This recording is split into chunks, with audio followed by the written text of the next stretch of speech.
Had a great conversation yesterday with somebody that is very influential in this coaching search yesterday. Extended conversation about just kind of what's going on, what are they looking for. But the first thing that I was told by my source, who is very well connected and very influential in this coaching search, was for me to report this. And he wanted me to make sure that I barked this into this microphone as loud as possible so everybody could hear this. You can run with this. You can report this if you want, because we are that secure with where this came from and understanding where this coaching search is now. This is Scott Woodward's hire. That's it. This hire is going to be made by Scott Woodward. There are people sitting at the table that have a voice. There are people that are sitting at the table that have recommendations. There are people at the table that are sitting there with expectations. But nobody at that table is going to tell Scott Woodward who to hire. Not Verge Alsbury, not Stephanie Remph, not Collis Temple on the Board of Supervisors, and not the new president, Dr. William Tate. That has been talked about over the last 48, 72 hours since the announcement was made by LSU on Sunday to dismiss Ed Ogeron and part ways with him at the end of the season. Everybody has been curious around and about what's the influence, who has the say-so, who's making the choice. After a conversation that I had yesterday with a high-ranking athletic official at LSU, I am telling you that this hire is going to be made by Scott Woodward only. It is his choice, it is his process, and it's going to be his guy. And when I heard that, just like I hope you hear that at this point, I took a long exhale of, all right, that's how it should be. Don't want too many hands in the pot. Don't want too many hands in the pot. And if there has ever been one individual that is ready for this exact moment in time for what this calls for in making this hire, it is Scott Woodward. And we have laid this out numerous times, but here is why Woodward is the only guy to make this choice. He's from Baton Rouge, went to Catholic high school, graduated from LSU, is a proud Louisianian and understands what LSU means to not only the city of Baton Rouge, but the state of Louisiana. Jordy, you're saying he's one of us. That's what you were saying about Ogeron. I'm not saying he's great because he's one of us. I'm just saying he understands the culture of the state. After he graduates from LSU, becomes a professional, comes back to LSU as a government relations person in 2000 and sees Nick Saban run the LSU football program from a sleeping giant into a walking monster of the sport. He saw him from day one in that process and what it took to get there. The whole time, Woodward has aspiration of getting up the ladder at LSU. From the government relations department, he wants to work himself into the athletic department, up the athletic department to the athletic director's seat. Here he is. He knew that time when he was here between 2000 and 2005, he wanted to be back at LSU. And if he set his sights to get back to LSU, he was going to do and go wherever he had to go to get here.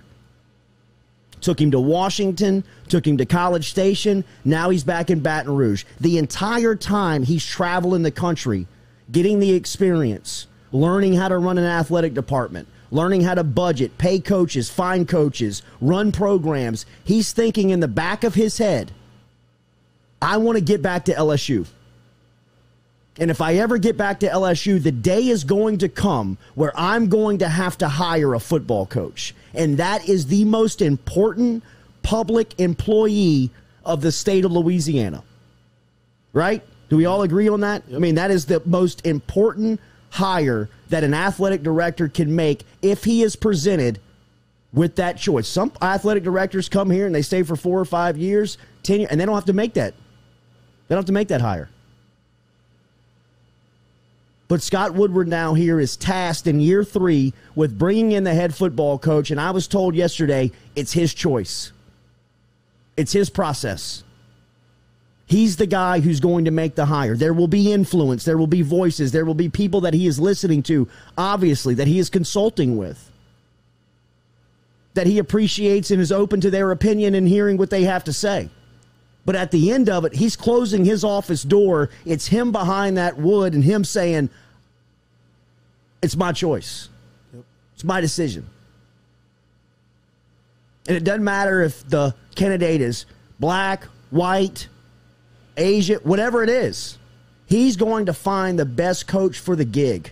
I believe that deep down in my heart because of what we just laid out. His entire professional life has been gearing towards the next 3 months of what he has to do. And if you just look at his track record, if you just look at the history and the way that he's worked, forget the short time here in Baton Rouge and bringing in Kim Mulkey and Jay Johnson. I'm talking about like Buzz Williams at Texas A&M. He sucks now. He was a great hire then. Jimbo Fisher, Chris Peterson. You know how many people tried to pluck Chris Peterson away from Boise State while he was setting that place up to be as successful of a football program as it was and is? He got Jimbo from us. Everybody thought we were getting Jimbo. Sniped him. Got him. Sniped him. Took him. Peterson was listening to everybody but was budging for nobody back then.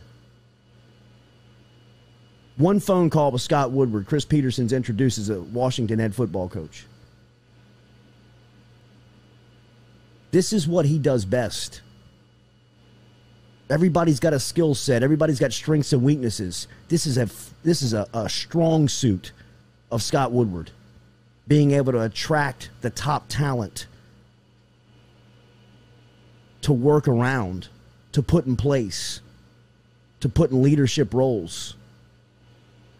This choice and this hire is on Scott Woodward. Nobody will have an influence that budges Scott Woodward out of the majority of the decision here. So we want to make sure and get that off and get that on the record here to start today's show and run with it wherever you want. Because that's how it's going. And with the source that I got this from, I'm telling you, that's how it's moving.